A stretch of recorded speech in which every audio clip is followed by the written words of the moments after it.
அம்மா அச்சச்சோ ஏன் நான் ஒழுங்கு காட்ற மாதிரி பேசாத நீடா நாயமுடா நேர்மைடா பார்க்கவே மாட்டீங்க நீங்க சாப்பிட ஐயோ ஐயோ ஐயோ கனி உள்ள வந்து லாக் ஆயிடுச்சு அந்த சாப்பாடு ஐயோ Why blood? Sham blood. அப்படி முடி இப்படி எடுத்து நடந்து காய்ச்சது. ஐயோ இவன் இவ்ளோ கேவலமா இருக்கான். இப்பதான் புரியுதா? லேட் பிக்கப்டா நீ. சரிமா நீ ப்ளீஸ் தண்ணிட்ட. மான் குட்டி மாதிரி துள்ளி குச்சிட்டு இருந்த புள்ளைய எப்படி அடிச்சு கழட்டிக்காரே பாருங்க. வணக்கம் my dear zone mates, welcome to Shafi zone. நான் உங்க ஷஃபி அண்ட் இன்னைக்கு நம்ம பார்க்க போறது பிக் பாஸ் சீசன் 9 உடைய டே 16 அண்ட் எபிசோட் 17 ஓட ரிவ்யூ தான். எப்பெல்லாம் இந்த பார்வதி பிக் பாஸ் வீட்டில் இருக்காங்களோ அப்பெல்லாம் பிக் பாஸ் வீட்டில இருந்து பார்வதி தான் சூப்பர் டீலக்ஸ் வீட்டுக்கு வேலை செய்யறதுக்கே அனுப்பி விடுறாங்க. அண்ட் அவங்களும் அங்கே போயிட்டு வழக்கம் போல நான் வேலை செய்ய முடியாது அப்படிங்கிற ஒரு பிரச்சனையை பண்ண ஆரம்பிச்சிடறாங்க. இன்னைக்கு கூட எபிசோட ஸ்டார்ட் பண்ணும்போது எஃப்ஜேக்கும் பார்வதிக்கும் ஒரு சண்டை போயிட்டு இருக்கு. என்னடா சண்டை அப்படின்னு சொல்லி பார்த்தா, காலையிலேயே வேலை செய்ய சொல்லிட்டாராம். நான் இன்னும் சாப்பிடல, சாப்பிடாம நான் எப்படி வேலை பார்க்கறது அப்படின்னு ஒரு நியாயமான கேள்வியை கேட்டு பார்வதி ஒரு பிரச்சனை பட்டிருக்காங்க. இந்த பிரச்சனையை எப்படி சால்வ் பண்றது அப்படிங்கிற மாதிரி எஃப்ஜே யோசிச்சு, சரி ரைட் நீ வேலை செய்ய மாட்டல, அப்ப பிரவீனே நீ சமைக்காத, நீ வேலை செய்யக்கூடாது, அவுட், வெளியே வான்னு இருக்கேன். ஒரு சிங்கிள் டீ குடிக்கிறதுனால என்ன ஆக போகுது?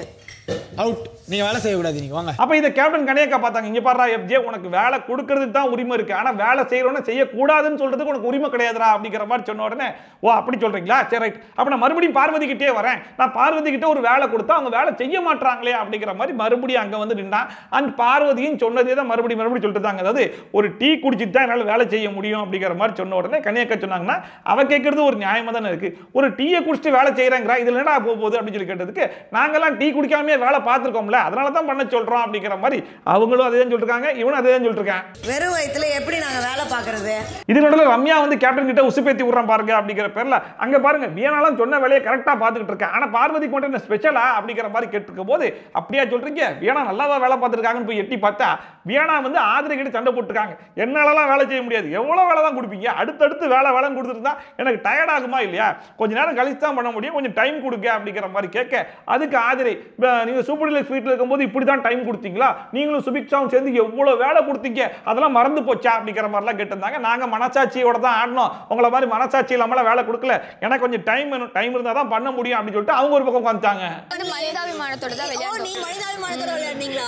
அதுக்கப்புறமா கனியக்கா பார்வதி கூப்பிட்டு அவன் சொல்ற வேலையை கொஞ்சம் செஞ்சிடமா அப்படிங்கிற மாதிரி சொன்னாங்க. இல்லக்கா டீ குடிக்கல, நேற்று நைட்டு சாப்பிட்டு வேலை பார்த்தோம், இப்போ ஒரு டீயை குடிச்சுதானே வேலை செய்யறேங்கிறேன், இதுல என்னக்கா தப்பு இருக்கு அப்படிங்கிற மாதிரி அவங்க பாயிண்ட மறுபடியும் சொல்ல, கடைசியில் கனியக்கா வச்சே ரைட்ரா, இதுக்கப்புறம் யாருக்காச்சும் ஒரு வேலை கொடுக்குறீங்க அப்படின்னா ஒரு 5 நிமிஷம் 10 நிமிஷம் கொடுங்க, அந்த 10 நிமிஷத்துக்கு அப்புறமும் அவங்க வேலை செய்யட்டா அப்ப வந்து சொல்லுங்க அப்படிங்கிற மாதிரி சொன்ன உடனே ஆதிரை, நான் சொல்லி எவ்வளவு நேரம் ஆச்சு தெரியுமா, இந்த வியானா புள்ள வேலையே பார்க்க மாட்டுது அப்படின்னு சொல்லிட்டு, இந்த எலிமெண்டரி ஸ்கூல்ல நான் சின்ன பசங்க என்ன பண்ணுவாங்க, பென்சில் எடுத்துட்டா மிஸ், இந்த ஸ்கேல் எடுத்துட்டா மிஸ், ரப்பரை எடுத்துட்டா மிஸ், அடிச்சுட்டா மிஸ், கிளிட்டா மிஸ்ன்னு சொல்லிட்டு கம்ப்ளைண்ட் பண்ணிருப்பாங்க தெரியுமா, அந்த மாதிரி காலங்காத்தாலேயே முழிச்சு எஃப்ஜே பார்வதி எடுத்துக்கிட்டாப்புல, இன்னொரு பக்கம் ஆதிரை வந்து வியானாவை எடுத்துக்கிட்டாங்க. ரெண்டு பேரும் மாறி ஏதாச்சும் ஒரு வேலையை கொடுத்துட்டே இருக்காங்க. அப்படி அவங்க வேலை செய்ய மாட்டேன்னு சொன்னா நேரா கேப்டனுக்கு போய் கம்ப்ளைண்ட் பண்ணிட்டே இருக்காங்க. 5 நிமிஷம் வரைக்கும் டைம் கொடுங்க, 5 நிமிஷத்துல அவங்க அதை பண்ணுவாங்க. அவங்களுக்கு 10 நிமிஷம் டைம் கொடுத்துட்டு பண்ண மாட்டேன்னு ஆட்டிட்யூட். இதுல வேற ஆதிரை போயிட்டு வியானா கிட்ட ஒரு நிமிஷம் வாங்க அப்படிங்கிற மாதிரி சொல்லிட்டு இருந்தாங்களா. அப்ப வியானா சொல்றாங்க, கொஞ்சம் டைம் கொடுங்க, உடனே வாங்கினா எப்படிங்க வர முடியும் அப்படிங்கிற மாதிரி கேட்டதுக்கு ஆதிரை சொல்றாங்க, பாரு வார்த்தைகள்ல தெளிவு வேணும், நான் என்ன சொல்றேன் நீ என்ன சொல்ற, உடனே வான்னு உன்னை கூப்பிட்டேன, ஒரு நிமிஷம் வாங்க அப்படி தானே கூப்பிட்டேன், அதை கரெக்டா சொல்லு அப்படின்னு இருக்காங்க. உடனே வான்னு சொல்றதுக்கும் ஒரு நிமிஷம் கூட வாங்க, இதுக்கு ரெண்டுக்கு என்ன டிஃபரன்ஸ் இருக்கு எனக்கு ஒன்றும் புரியல. இதுல வேற வார்த்தையில தெளிவு வேணுமாமா. தெளிவா பேசுங்க, ஒரு நிமிஷம் வாங்க வியானான்னு சொன்னேன். அண்ட் கேப்டன் கணேக்கா எப்படி ஒரு பக்கம் பார்வதியை கூப்பிட்டு பேசி பார்த்தாங்களோ அதே மாதிரி இன்னொரு பக்கம் வியானாவும் கூப்பிட்டு பேசி பார்த்தாங்க. இங்க பாருமா, அவங்களுக்குன்னு சில பவர்ஸ்லாம் இருக்கு, அந்த பவரை யூஸ் பண்ணி ஏதாச்சும் வேலை கொடுத்தாங்கன்னா அந்த வேலையை நீங்க செஞ்சுதாமா ஆகணும் அப்படிங்கிற மாதிரி சொல்லும்போது வியானா ரொம்ப தெளிவாவே சொல்லிட்டாங்க, பாருங்க கேப், அவங்க கொடுத்த வேலையெல்லாம் நான் செஞ்சுட்டு தான் இருந்தேன், ஆனா தொடர்ந்து வேலையா கொடுத்துட்டு இருக்கும்போது எனக்கு கொஞ்சம் டைம் வேணும் தான் கேட்கிறேன். அது மட்டும் இல்லாம அவங்க கொடுக்குற வேலையை செய்யணும் தான், ஆனா அவங்க கொடுக்குற எல்லா வேலையும் நாங்க செஞ்சே ஆகணும் அப்படிங்கிற கட்டாயம் தான் கிடையாது, அதை மீறி என்னால செய்ய முடியாது அப்படிங்கிற மாதிரி சொல்றதுனால என்ன விளைவுகள் வருதோ அதை நான் பாத்துக்கிறேன் அப்படிங்கிற மாதிரி தெளிவா சொல்லி முடிச்சிட்டாங்க. ரூல்ஸ் பிரேக்ஸ் இருந்தாலும் பிரச்சனை இல்ல, இல்ல அதுக்கு கான்சிக்வென்ஸ் வந்தாலும் பட் எது எப்படியோ போன வாரம் முழுக்க வியானா வந்து சரியா கேம் விளையாடவே கிடையாது, அவங்க கேமை இன்ட்ரெஸ்டிங்கா விளையாடவே மாட்டாங்க, அவங்க இருக்கிறதே தெரிய மாட்டுது, கொடுத்த பவரை யூஸே பண்ண மாட்டாங்க அப்படிங்கிற மாதிரி எக்கச்சக்கமான ரீசனை வந்து இந்த நாமினேஷன்ல சொல்லி அது மூலியமா தான் அவங்க நாமினேஷனுக்குள்ளேயே வந்தாங்க. அண்ட் வியனாவுமே பொறுத்த வரைக்கும் போன வாரம் பெருசா வெளியே தெரியவே கிடையாது. ஆனா இன்னைக்கு பாத்தீங்க அப்படின்னா நாங்க வியனாவை பண்ற டார்ச்சர்ல நான் எப்படி வெளியே தெரியும் பாருங்க அப்படிங்கிற பேர்ல இந்த எஃப்ஜேவும் ஆதரையும் செஞ்சு ஒரு விஷயம் பண்றாங்க பாத்தீங்களா. இதுல எஃப்ஜேக்கும் ஆதரைக்கும் லைம்லைட் கிடைக்குதோ இல்லையோ அதை எப்படி ஃபேஸ் பண்றேன் பாரு அப்படின்னு சொல்லி வியனா கரெக்டா ஃபேஸ் பண்ணிட்டாங்கன்னு வைங்களேன். வியனாக்கு தான் இந்த வாரம் சரியான லைம்லைட் கிடைக்க போகுது. பனிஷ்மென்ட்ஸ் அது வந்து சும்மா இந்த விஷயத்துக்குல I won't accept and I won't do. And பார்வதியும் வியனாவும் போன வாரம் முழுக்க சூப்பர் டீலக்ஸ் வீட்டில் தான் இருந்தாங்க. இந்த வாரம் தான் பிக் பாஸ் வீட்டுக்கே மாறி இருக்காங்க. அண்ட் பிக் பாஸ் வீட்டுடைய ரூல் என்ன அப்படின்னு சொல்லி பார்த்தா இவங்க பெர்மிஷன் இல்லாம சூப்பர் டீலக்ஸ் வீட்டுக்குள்ள போகவே கூடாது. அதை மீறி போனாங்கன்னா அது ரூல் பிரேக் அப்படிங்கிற மாதிரி ஸ்டார்டிங்ல இருந்தே இருக்கு இல்லையா. பட் இவங்க ரெண்டு பேரும் போன வாரம் அந்த வீட்டில் இருந்திருக்கோம் அப்படிங்கிறதுனால ஒரு பழக்க தோஷத்துல நேற்று நைட்டு பார்வதி உள்ள போயிட்டாங்க போல இருக்கு. அதை பார்த்துட்டு கேப்டன் வந்து வார்னிங் கொடுத்துருக்காங்க. இப்போ காலையில வியனா உள்ள போயிட்டாங்க போல இருக்கு. அதையும் கனியக்கா பார்த்துட்டு வார்னிங் கொடுத்தாங்க. பட் ஆனா இந்த ஆதரை எஃப்ஜே விடுவாங்களா? அது எப்படிக்கா மறக்கும், சும்மாவே போயிட்டு வராங்கக்கா அப்படிங்கிற மாதிரி உசுப்பேத்தி விட்டனே. ஓ அப்படி சொல்றீங்களா, சரி ரைட், அப்போ ஒரு பனிஷ்மெண்ட் கொடுத்துருவோன்னு சொல்லி வியனா கூப்பிட்டு 20 தோப்பு காரணம் போடுங்க அப்படிங்கிற மாதிரி சொன்ன உடனே அவங்க கேட்க ஆரம்பிச்சிட்டாங்க. நேற்று நைட்டு பார்வதி போனாங்க, அப்ப அவங்க கிட்ட 20 தோப்பு காரணம் போட சொன்னீங்களா? சொல்லல. இப்ப எனக்கு மட்டும் சொல்றீங்கன்னா இது என்ன பார்ஷியாலிட்டியா அப்படிங்கிற மாதிரி கேட்ட உடனே அப்படிலாம் கிடையாது, இப்ப பசங்களாம் பார்த்துட்டு சொன்னாங்க அதனால தான் சொல்றேன். சரி உனக்கு பார்வதிக்கு அந்த பனிஷ்மெண்ட் கொடுக்கணும்னா நான் கொடுக்குறேன் அப்படிங்கிற மாதிரி சொன்ன உடனே இல்ல எனக்காக நான் சொல்றதுக்காகலாம் கொடுக்க வேணாம், நான் பனிஷ்மெண்ட்டே பண்றேன் அப்படின்னு சொல்லிட்டு வியனா தோப்பு காரணமும் போட்டாங்க. 2 3 4 அண்ட் நேத்து பிக் பாஸ் ஒரு டாஸ்க் கொடுத்திருப்பாப்ல. சூப்பர் டீலக்ஸ் வீட்ல இருந்து 2 பேரை செலக்ட் பண்ணி என்ன காரணம் சொல்லுங்க அப்படின்னு சொல்லிட்டு அதுல சபரி அண்ட் எஃப்ஜே செலக்ட் பண்ணிட்டு எஃப்ஜேக்கு என்ன ரீசன் சொல்லிருப்பாங்க அப்படின்னா நாங்க ஏதாச்சும் ஒன்று பண்ணணும் அப்படின்னாலே எஃப்ஜே வந்துட்டு இதை இப்படி பண்றதுக்கு அப்படி பண்ணிருக்கலாமே, அப்படி பண்றதுக்கு அப்படி பண்ணிருக்கலாமே அப்படிங்கிற மாதிரி பல ஐடியாக்கள் கொடுத்துட்டு இருந்தான். ஸோ எஃப்ஜே சூப்பர் டீலக்ஸ் வீட்டுக்கு வந்தா அப்படி என்னத்தை தான் கிளிக்கிறான்றதை நாங்களும் பார்க்கணும் அப்படிங்கிறத கொஞ்சம் சர்க்காசமா சொல்லியிருப்பாங்க. ஸோ அதுக்காகவே தான் இப்போ நான் பழி வாங்குறேன் பாரு அப்படின்னு சொல்லிட்டு எஃப்ஜே காலையிலேயே வெறி பிடிச்சி சுத்திட்டு இருக்கான் அப்படிங்கிறது நல்லாவே தெரிஞ்சு. இப்போ கூட பாருங்க எஃப்ஜே வந்து வியானாக்கு ஒரு வேலை கொடுத்துருக்காப்புல, அது வியானா பண்றதுக்காக போயிட்டு இருக்காங்க. போயிட்டு இருக்கிற கேப்ல சுபிக்ஷா வந்து எனக்கு ஒரு வேலை பாரு அப்படிங்கிற மாதிரி சொன்ன உடனே வியானா என்ன சொன்னாங்க, எஃப்ஜே ஒரு வேலை கொடுத்துருக்காப்புல, அந்த வேலையை செய்யறதுக்காக நான் போயிட்டு இருக்கேன், உங்க வேலையை அதுக்கு அப்புறமா செய்யறேன் அப்படிங்கிற மாதிரி சொல்லும்போது எஃப்ஜே அங்கேருந்து வந்துட்டு என் வேலையை நீ அப்புறமா பண்ணிக்கோ, முதல்ல சுபிக்ஷா சொன்ன வேலையை பாரு அப்படிங்கிற மாதிரி சொன்ன உடனே யாரா இருந்தாலும் ஒரு கோவம் வருமா இல்லையா, அதனால நீ வேலை செய்ய அங்க வேலை செய்ய சொல்லிட்டு நீங்களா மாறி மாறி சொல்லிட்டு இருக்குதுன்ற மாதிரி வியானா என்ன செஞ்சாங்க, சரி ரைட்டு இப்போ நான் சுபிக்ஷாவுடைய வேலையை பார்க்குறேன், ஆனால் மறுபடியும் நீ சொன்ன வேலையை என்னால் பண்ண முடியாது அப்படிங்கிற மாதிரி சொன்ன உடனே அது எப்படி நீ சொல்லலாம், அந்த வேலையை முடிச்சுட்டு என் வேலையை நீ பார்த்து தான் ஆகணும் அப்படிங்கிற மாதிரி சொல்லிட்டு இருந்தாங்க. வியானா கடைசி வரைக்கும் என்னால் பண்ண முடியாது அப்படிங்கிற மாதிரி சொன்ன உடனே அதையும் ஒரு கம்ப்ளைண்டா போய் கேப்டன் கிட்ட சொல்லிட்டு இருக்கான். கேம் புரிஞ்சு விளையாட சொல்லுங்க, டீமுக்கு பண்ணிட்டு இருந்தா ஒண்ணும் பண்ண முடியாது. ஏதோ இப்போதான் சூப்பர் டீலக்ஸ் வீட்டுக்கு ஒரு பவரை கொடுத்துருக்காங்க, அந்த பவர் கிடைச்ச உடனே அப்படியே ஆடுன்னு ஆடுவாங்க பாத்தீங்களா, அந்த மாதிரி எஃப்ஜே ஆதரையும் மாறி மாறி ஆடிக்கிட்டு இருக்காங்க. இதெல்லாம் பார்க்கும்போது இந்த ஹோட்டல் டாஸ்க்னு ஒன்று கொடுப்பாங்க தெரியுமா, அந்த டாஸ்க் மாதிரி விளையாட்டுருக்காங்க. 2 பேரும் பயங்கரமா டார்ச்சர் பண்ணி டார்கெட் பண்ணி நம்ம ஸ்கோர் பண்ணிடணும் அப்படிங்கிற மாதிரி நினைச்சிட்டு இருக்காங்க. ஆனா கடைசி வரைக்கும் நீ இந்த மாதிரிலாம் டார்ச்சர் பண்ணும்போது உனக்கு ஸ்கோர் ஆகாது, ஆப்போசிட் பர்சனுக்கு தான் ஸ்கோர் ஆகும் அப்படிங்கிற ஒரு பேசிக் விஷயம் கூட தெரிய மாட்டுது. கான்ஸ்டன்ட்டா நானே 2 பேர் இருக்காங்க, should give the work for 2 people. And கேப்டன்மே கொஞ்சம் பயஸ்டா தான் இருக்காங்க. இந்த வீட்ல பிரச்சனை வராம இருக்கிறதுக்கு என்ன பண்ணலாம் அப்படிங்கறத பத்தி யோசிக்கிறத விட்டு மேக்ஸிமம் எஃப்ஜேக்கும் ஆதரைக்கும் கொஞ்சம் சப்போர்ட் பண்ணி பேசுற மாதிரி தான் இருந்துச்சு.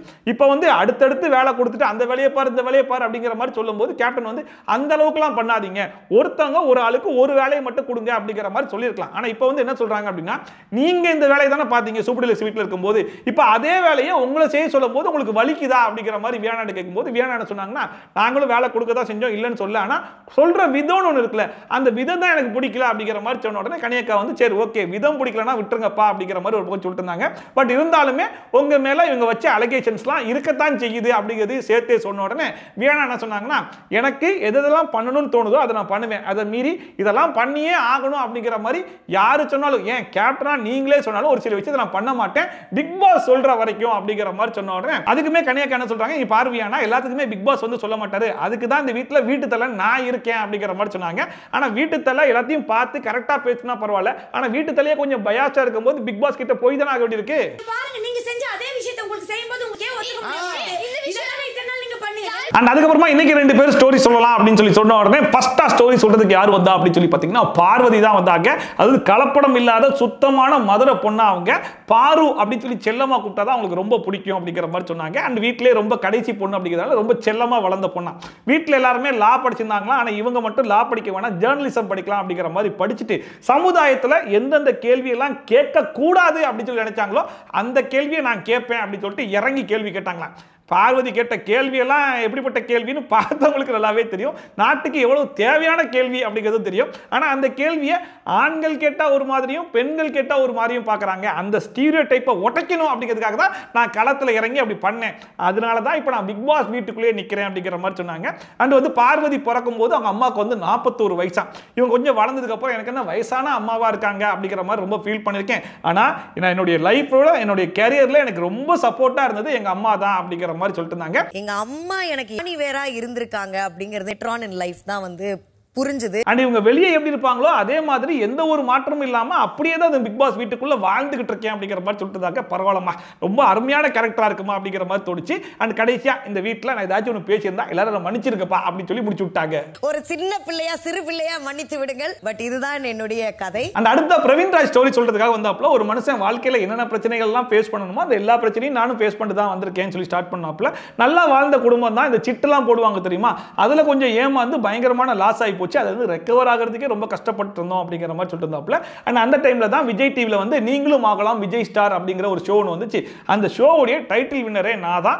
அது மூலியமா தான் நான் விஜய் டிவிக்குள்ளேயே வந்தேன் அப்படிங்கிற மாதிரி சொல்லிட்டு இருந்தாப்புல. அண்ட் அதுக்கப்புறமா அவர் ஒரு பொண்ணை வந்து லவ் பண்ணாராம். அந்த பொண்ணை எந்த அளவுக்கு சந்தேகப்பட முடியுமோ எக்ஸ்ட்ரீம் வரைக்கும் போய் சந்தேகப்பட்டாராம். அவ இப்ப எவ்வளவு கொடூரமான ஒரு மனுஷனா நான் இருந்திருப்பேன் அப்படிங்கிறத நீங்களே பார்த்துக்கோங்க அப்படின்னு சொல்லிட்டு அந்த மனுஷனே சொல்றாப்புல. பட் அவ்வளவு சந்தேகப்பட்டும் அந்த பொண்ணு கடைசி வரைக்கும் இந்த மனுஷனுக்காக ஸ்டாண்ட் பண்ணாங்களா. இந்த மனுஷனா மாத்தினதே அந்த பொண்ணு தான் அப்படின்னு சொல்லிட்டு அது வேற யாரும் கிடையாது, என்னோட ஒய்ஃப் தான் அப்படிங்கிற மாதிரி சொல்லி அவரோட ஸ்டோரியை முடிச்சாப்புல. எனக்கு கடவுளா கொடுத்த வரம் என்னோட ஐஷு தான், என்னோட அல்டிமேட் ஐஷு தான். அண்ட் ஒன் ஸ்டோரிலாம் சொல்லி முடிச்சதுக்கு அப்புறம் சரி ரைட் வாங்க நாங்க மறுபடியும் வேலை பார்க்க வரோம், மறுபடியும் சண்டை போடலாம் அப்படிங்கிற பேர்ல சுபிக்ஷா என்ன சொன்னாங்கன்னா எல்லாத்தையும் கூட்டி முடிச்சுட்டு அந்த குப்பையை கொண்டு போய் போட்டுருங்க அப்படிங்கிற மாதிரி சொன்னதுக்கு குப்பையெல்லாம் நீதாமா கொண்டு போய் போடணும், நாங்க எதுக்கு போடணும் அப்படின்னு சொல்லிட்டு பார்வதி ஆரம்பிச்சிட்டாங்க. இந்த வியானா புள்ள அப்பப்போ கேட்குற கேள்வியிலாச்சு 1-2 நியாயம் இருக்கும். ஆனால் கடைசி வரைக்கும் பார்வதி பேசுகிற பேச்சில் 5 பைசா நியாயம் இருக்காது அப்படிங்கிற மாதிரி எல்லாத்தையும் கூட்டியாச்சு. அதை அள்ளி கொண்டு போய் குப்பையில் போகிறதுல எவ்வளோ நேரம் ஆகும், அவங்க வீட்டு குப்பையை அவங்க தான் போடணும் அப்படிங்கிற மாதிரி பிரச்சனையை ஆரம்பித்தாங்க. ஆதரையும் வந்து பேச்சு பார்த்தாங்க, அப்பயும் எடுப்படலை. அதுக்கப்புறமா கனியக்காவே கிளம்பி வந்துட்டாங்க. இங்கே பாருமா ஹவுஸ் கிளீனிங்னா என்ன அப்படின்னு சொல்லி கேட்டதுக்கு இங்கே பாருங்கக்கா இந்த வீட்டில் இருக்கக்கூடிய பிரச்சனை என்ன தெரியுமா, 10 பேர் பண்ணிட்டாங்க அதனால நீயும் பண்ணுன்னு சொல்றீங்க பார்த்தீங்களா, அது தப்புக்கா. நான் என்ன சொல்கிறேன் என்னுடைய கருத்து என்ன காது கொடுத்து கேளுங்கக்கா அப்படிங்கிற மாதிரி சொன்ன உடனே அவங்க சொன்னாங்க பாரு 10 பேர் சொல்றாங்களோ ஒருத்தர் சொல்றாரோ எதுல கரெக்ட் எது தப்புங்க நான் பார்த்து பேசுறேன் அப்படிங்கிற மாதிரி சொல்லிட்டு இருக்கும்போது பார்வதி சொல்றாங்க விக்ரம் பண்ணிட்டாங்கிறதுக்காக நான் பண்ணணும்னு அவசியம் கிடையாதுக்கா அப்படிங்கிற மாதிரி சொல்லும்போது கனியக்கா சொல்றாங்க விக்ரம் பண்ணாட்டாலும் நீ பண்ணணுமா அதுதான் விஷயம் அப்படிங்கிற மாதிரி சொல்லி பார்த்தாங்க. ஆனா கடைசி வரைக்கும் இங்க பாருங்கக்கா அவங்க வீட்டு குப்பை இது டீலக்ஸ் வீடாவே இருந்துட்டு போட்டோம், இருந்தாலும் அவங்க வீட்டு குப்பையை அவங்க தான் கொண்டு போய் போடணும் அப்படிங்கிற மாதிரி அடம் பிடிச்சாங்க. ஆதரே ஒரு ஸ்டெப் இறங்கி வந்து நான் வேணா கவர்ல போட்டு கொடுத்துறேன் அதையாச்சும் கொண்டு போய் போறீங்களா, அதையும் போட முடியாதுன்னு சொல்லிட்டு அடம் பிடிச்சிட்டு இருக்காங்க. சூப்பர் டீலக்ஸ் ஹவுஸா இருந்தாலும் அந்த குப்பைகளை அவங்களே கட்டி போடுறதுன்றது என்னுடைய தனிப்பட்ட கருத்து. ஆதரவை பொறுத்த வரைக்கும் என்ன பிரச்சனை என்ன மேட்ச் அதெல்லாம் எனக்கு முக்கியம் கிடையாது. இன்னைக்கு முழுக்க முழுக்க நான் வியானாவை தான் டார்கெட் பண்ணி அடின்னு அடிச்சுட்டே இருப்பேன் அப்படிங்கிற மாதிரி ஃபிக்ஸ் ஆயிட்டாங்க போல இருக்கு. வியானா கிட்ட போயிட்டு வம்பெழுத்துட்டு இருக்கும்போது வியானா வந்து ஒன்றும் பண்ணல அப்படிங்கிற மாதிரி ஒரு ரியாக்ஷன் ஒன்று கொடுத்தாங்க. அதை பார்த்த உடனே என்ன இது ஆட்டிடியூடு என்ன ஆட்டிடியூடுன்னு உடனே ஓய்யோ உங்களுக்குலாம் ஆட்டிடியூட் வராதா அச்சுச்சோ அம்மம்மா அப்படின்னு சொல்லிட்டு வழக்கமா வியானா கியூட்னஸ் அள்ளி கொட்டுவாங்க இல்லையா, அது கோவத்திலையும் கொட்டிட்டு இருந்தாங்களா. அதை பார்த்துட்டு உடனே கேப்டன் சொல்றாங்க இங்க பாருங்க இந்த மாதிரி மார்க்கிங்லாம் பண்ணாதீங்க, இந்த மாதிரி மார்க்கிங் பண்றதெல்லாம் பயங்கரமா ட்ரிகர் பண்ணும் அப்படிங்கிற மாதிரி சொல்லும்போது வியானா சொல்றாங்க அவங்க என்ன சொல்றாங்க அவங்க என்ன பேசுறாங்கன்னு காது கொடுத்து கொஞ்சம் கேட்டீங்களா, நான் அவங்கள பார்க்கலாமா ஒன்னதான் பார்த்தேன் ஒன்ன நீ தான் பண்ண அதுதான் சொல்ல முடியும் அப்படின்னு இல்ல அவங்க வந்து சாப்பிட்டு சும்மா தூங்கிட்டு இருக்கீங்க அப்படிங்கிற மாதிரி வார்த்தையெல்லாம் விடுறாங்க அப்படின்னு சொன்னதுக்கு அவங்க வந்து சாப்பிட்டு தூங்குறேன்னு சொன்னாங்களே வந்து சாப்பிட்டு தூங்குற அப்படின்னு மார்க்கெல்லாம் பண்ணலையே சொல்லிட்டு நியாயம் பேசிட்டு இருக்காங்க. ஒரு கேப்டனா பொதுவா 2 பேருமே கம்ப்ளைண்ட் எடுத்து வைக்கும்போது இவங்க என்ன பண்ணிருக்கணும் இங்க பாரு ஆஜரே நீ தேவையில்லாத வார்த்தைகளை விடாத அப்படிங்கிற மாதிரி அவங்களுக்கும் அட்வைஸ் பண்ணிருக்கணும். அவங்க அப்படி வார்த்தையை விடுறாங்கிறதுக்காக நீ தேவையில்லாம இந்த மார்க்கிங்லாம் பண்ணாதமா அப்படிங்கிற மாதிரி சொல்லியிருந்தா பரவாயில்ல. ஆனா எல்லா இடத்துலையுமே நான் வந்து ஆதரைக்கு சப்போர்ட் பண்ணி இவங்களும் வியானாவே கண்டிச்சிட்டு இருக்காங்க அப்படிங்கிற மாதிரி இருக்கு. அண்ட் மார்க்கிங்லாம் எஃப்ஜே பண்ணாத மார்க்கிங் அந்த வீட்டில் கொஞ்சம் யோசிச்சு பாருங்க, அவன் என்னென்னமோ பண்ணிட்டு சுத்திட்டு இருக்கான். அந்த பக்கம்லாம் ஏதாச்சும் வார்னிங் கொடுத்துருக்காங்களா அப்படிங்கிறது தெரியல. ஆனா வியானா கொடுத்த அந்த ரியாக்ஷனுக்கு மட்டும் வார்னிங். அதுக்கப்புறமா கேப்டன் கனியக்கா என்ன பண்ணாங்க அந்த விளக்கமாற வாங்கி இப்படி கூட்டக்கூடாது இப்படி கூட்டணும் அப்படிங்கிற மாதிரி சொன்ன உடனே அதுக்குமே பார்வதி களத்தில் இறங்கிட்டாங்க. இங்க பாருங்க கனியக்கா நீங்க நினைக்கிற மாதிரி எங்களால் வேலை செய்ய முடியாது, நீங்க நல்லா சமைப்பீங்கிறதுக்காக நாங்களும் கிச்சனுக்கு வந்தா நல்லா சமைக்க முடியுமா, எங்களுக்கு எப்படி வேலை செய்ய வருமோ அப்படித்தான் வேலை செய்ய வரும் அப்படித்தான் வேலை செய்யும் சொல்லியிருக்காங்க. நீங்க நீங்க சொல்ற மாதிரிலாம் ரூல்லே கிடையாது அப்படிங்கிற மாதிரிலாம் பேசிட்டு இருந்தோன்னே கனியக்கா பார்த்தாங்க இது வேலைக்கு ஆகிற மாதிரி தெரியல. அதனால என்ன பண்ணுங்க, இதுக்கு முன்னாடி எல்லாரும் எப்படி வேலை பார்த்துருக்காங்களோ அதே மாதிரி நீங்களும் வேலை பார்க்கறதா இருந்தா வேலை பாருங்க. இல்லைன்னா நீங்க இந்த வாரம் முழுக்க வேலையே செய்ய வேணாம், அதனால என்ன விளைவுகள் வருதோ நான் பார்த்துக்கிறேன் அப்படிங்கிற மாதிரி சொல்லிட்டாங்க. நீங்க எந்த வேலையும் செய்ய வேணாம் இந்த வாரம் முழுக்க, இது நான் சொல்றேன் தலையா நான் எடுக்கிற முடிவு. அவ பார்வதி பார்த்தாங்க என்னடா இது ஃபர்ஸ்ட் வாரம் தான் ரிசைன் பண்ணணும்னு பார்த்தா 3வது வாரத்துலயும் ரிசைன் பண்ண வச்சிருவாங்க போலியே அப்படின்னு சொல்லி யோசிச்சுட்டு இருக்கும்போது ரம்யா ஜோ களத்துல இறங்கி வந்து சொல்றாங்க, நீ ரிசைன் பண்ணிட்டு போனதுக்கு அப்புறமா வந்து எல்லாருமே நல்லா தான் வேலை பார்த்துட்டு இருந்தாங்க, நீ இதே மாதிரி பண்ணிட்டு இருந்தா யாருமே சாப்பிட மாட்டான் அப்படிங்கிற மாதிரி சொன்ன உடனே பார்வதி வந்துட்டாங்கடா, ஆவுனா சாப்பிட மாட்டேன் அதுவும் என்னால தான் சாப்பிட மாட்டேன் அப்படிங்கிற மாதிரி கிளம்பி வந்துட்டாங்கடா அப்படின்னு சொல்லிட்டு பார்வதி பேச அதுக்கு வந்து ரம்யா ஜோ இங்க பாரு தேவையில்லாம பேசுற நீ சொல்லிட்டு வழக்கம் போல கத்த ஆரம்பிச்சிட்டாங்க. அண்ட் கடைசியா வாங்கிட்டா நான் ஏன் பேசணும் அப்படிங்கிற மாதிரி சொல்லிட்டு இருக்கும்போது தைரியம் இருந்தா பேசு, பயந்துட்டியான்னு ஆமாப்பா நான் பயந்துட்டேன்ப்பா பயமா இருக்குப்பா அப்படின்னு சொல்லிட்டு பார்வதி பெர்ஃபார்மன்ஸ் எல்லாம் பண்ண ஆரம்பிச்சிட்டாங்க. அப்ப எஃப்ஜே உள்ள வந்து இப்ப பாரு பாயிண்ட பிடிக்கிறேன் அப்படிங்கிற பேர்ல பிக் பாஸ் வந்து ஒரு கிராண்ட் டின்னர் அரேஞ்ச் பண்ணியிருந்தாரா. அப்ப நாங்க எல்லாருமே ரெடியா இருந்தோமா, ஒரு வெசலை வாஷ் பண்ணி கொடுங்கன்னு சொல்லி கேட்டதுக்கு நீங்க என்ன சொன்னீங்க, நாங்க வெசலை வாஷ் பண்ணிட்டா அது ரூல் பிரேக் ஆயிராதா அப்படின்னு சொல்லி கேள்வி கேட்டீங்கல்ல. இப்ப நாங்க குப்பையை எடுத்து வெளியே போட்டா அதுதானே ரூல் பிரேக் வரும் அப்படிங்கிற மாதிரி ஒரு நியாயமான கேள்வியை வந்து எஃப்ஜே ஃபர்ஸ்ட் டைமா கேட்ட உடனே அதை வந்து வியானா புரிஞ்சுக்கிட்டாங்க. சரி ரைட் அவன் கேட்கிற கேள்வியில ஒரு நியாயம் இருக்கு அப்படின்னு சொல்லிட்டு சரி ரைட் எங்களுக்கு கிளவுஸ் கொடுங்க நாங்களே குப்பை எள்ளி போட்டுறோம் அப்படிங்கிற மாதிரி சொன்ன உடனே கனியக்கா சரி ரைட் இப்போ சொல்றீங்களே இது நியாயம், நான் உங்களுக்கு கிளவுஸ் ரெடி பண்றேன் அப்படின்னு சொல்லிட்டு கனியக்கா என்ன பண்ணாங்க, குடுகுடுன்னு ஓடி போய் கிளவுஸ் எல்லாம் எடுத்து வந்து கொடுத்த உடனே சரி நாங்க வேலை செய்யறோம் அப்படின்னு சொல்லிட்டு வியானா சொல்லிட்டாங்க. அப்ப கூட பார்வதி பாருங்க நான் கீழே விழுந்தாலும் மீச்சையில மண் விட்டாதுங்கிற மாதிரி நாங்க போட்ட பிரச்சனையில ஒரு சொல்யூஷன் கிடைச்சிருக்கு பாத்தீங்களா. இந்த பிரச்சனை வரட்டா வீட்டுல கிளவுஸ் இருக்குன்ற விஷயமே தெரிஞ்சிருக்காது, இப்ப இந்த பிரச்சனை மூலமா எங்களுக்கு ஒரு கிளவுஸ் கிடைச்சிருக்கு அப்படின்னு சொல்லிக்கிறாங்க.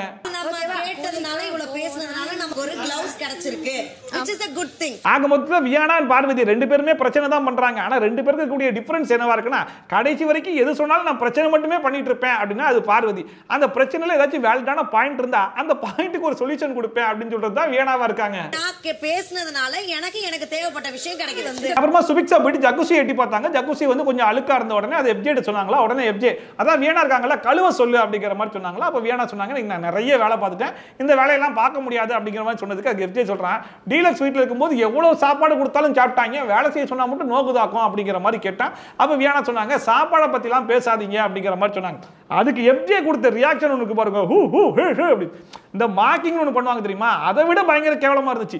அவன் பண்றதுக்கு என்ன பேரு சொல்றதுன்னு கூட தெரியல. அண்ட் அவன் கொடுக்குற ரியாக்ஷன் டீலக்ஸ் வீட்ல இருந்து மட்டும் இல்ல லிவிங் ஏரியா வரைக்கும் கொடுத்துட்டு போயிட்டே தான் இருக்கான். ஆனா அவனை கண்டிக்கிறதுக்கு இந்த வீட்டுல யாரும் கிடையாது, மத்தவங்க ஏதாச்சும் ஒன்று பண்ணா மட்டும் ட்ரிகர் ஆகுமா.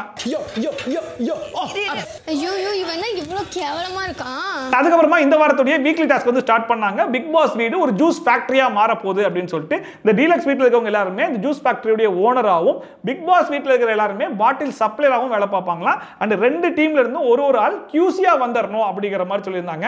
அறிவிப்பு வரும்போது கியூசி அதிகாரிகளிடம் காண்பிக்க வேண்டும். அண்ட் பிக் பாஸ் வீட்டில் இருக்கவங்களுக்குலாம் என்ன வேலை அப்படின்னு சொல்லி பார்த்தீங்கன்னா அப்பப்போ பாட்டில் ட்ரக் வருமா, இவங்க எல்லாரும் குடுகுடுன்னு ஓடி போய் அங்க இருக்கிற பாட்டில்ஸ் எல்லாம் கலெக்ட் பண்ணி அதை வாஷ் பண்ணி கொண்டு போய் ஓனர்ஸ் கிட்ட சப்ளை பண்ணணும்.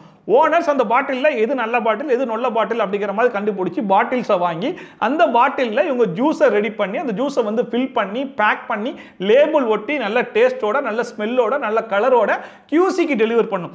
கியூசி எத்தனை பாட்டில் செலக்ட் பண்றாங்களோ அத்தனை பாட்டில் கொண்டு போய் பிக் பாஸ் உடைய கன்ஃபெஷன் ரூம்ல கொடுக்கணும். அப்படி கொடுத்தாங்கன்னா பிக் பாஸ் வந்து ஒரு பாட்டிலுக்கும் ஒரு காயின் கொடுப்பார். இப்படி ஒவ்வொருத்தருக்கும் எத்தனை காயின் கிடைக்குதோ அந்த காயின்ல இருந்து ஓனர் அந்த எத்தனை காயினை நான் வச்சுக்கணும் எத்தனை காயினை என்னோட எம்ப்ளாய்க்கு கொடுக்கணும் அப்படிங்கறத அவங்க தான் டிசைட் பண்ணணுமா. எண்ட் ஆஃப் தி டாஸ்க்ல யாருக்கிட்ட அதிகமான காயின் இருக்கோ அவங்களுக்கு நாமினேஷன் ஃப்ரீ பாஸ் கிடைக்கிறது மட்டும் இல்லாம பிக் பாஸ் வீட்ல இருந்து ஒருத்தவங்கள நாமினேஷன்ல இருந்து காப்பாற்றவும் முடியுமா. அடுத்த வாரம் நாமினேஷன்ல இருந்து பிக் பாஸ் வீட்டார் ஒருவரை சேவ் செய்யும் பவரும் உண்டு. அதே மாதிரி பிக் பாஸ் வீட்ல இருக்கவங்க எல்லாம் பாட்டில் சப்ளை பண்ணி காயின்ஸ் கலெக்ட் பண்றாங்க இல்லையா, அதுல யாரு அதிகமான காயின்ஸை கலெக்ட் பண்றாங்களோ அவங்களுக்கு அடுத்த வாரம் சூப்பர் டீலக்ஸ் வீட்ல இடம் கிடைக்கிறது மட்டும் இல்லாம அங்க 50% நாமினேஷன் ஃப்ரீ பாஸ் கொடுத்துருக்காங்கல்ல அதுல ஒரு நாமினேஷன் ஃப்ரீ பாஸ் அவருக்கு கிடைச்சிருமா. சூப்பர் டீலக்ஸ் வீட்டில் இடமும் அடுத்த வாரம் நாமினேஷன் ஃப்ரீ கிடைக்கும். அண்ட் ரெண்டு டீம்ல இருந்தும் ஒரு QC செலக்ட் பண்ணோம் இல்லையா, அதை ஒரு டாஸ்கா வச்சிடலாம், அதையும் கொஞ்சம் டிஃபரெண்டா வச்சிடலாம் சொல்லி முடிவு பண்ணி இவங்க என்ன பண்ணாங்கன்னா இவங்களால திறமையா ஓடி போய் பாட்டிலையும் எடுக்க முடியாது, அதையும் மீறி பாட்டில எடுத்துட்டாங்கன்னா திறமையா விற்கவும் முடியாது. இவங்களால திறமையா பண்ணக்கூடிய ஒரே ஒரு வேலைனா குறை சொல்றது மட்டும்தான். அப்படி இந்த வீட்டில் யார் நல்லா குறை சொல்லுவான்னு சொல்லுங்க அப்படின்னு சொன்ன உடனே நமக்கே மைண்ட்ல ஃபர்ஸ்ட் வரக்கூடிய பேர் பார்வதி தானே. அதுக்கேற்ற மாதிரி 50 பேரும் சொல்லி வச்ச மாதிரி பார்வதி பேரையும் திவாகர் பேரையும் சொல்லிட்டாங்க.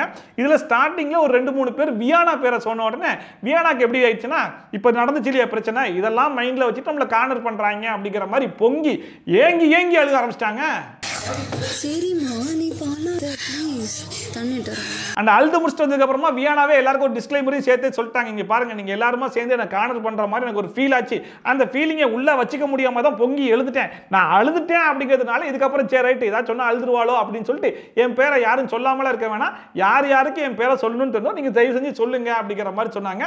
பட் இருந்தாலுமே அதிகமான ஓட்டு யாருக்கு வந்துச்சுன்னு சொல்லி பார்த்தீங்கன்னா அஃப்கோர்ஸ் பார்வதி அண்ட் திவாகர் இந்த ஜோடிக்கு தான் வந்துச்சு. அப்படிங்கிறதுனால இவங்க தான் QC-யா செலக்ட் ஆயிருக்காங்க.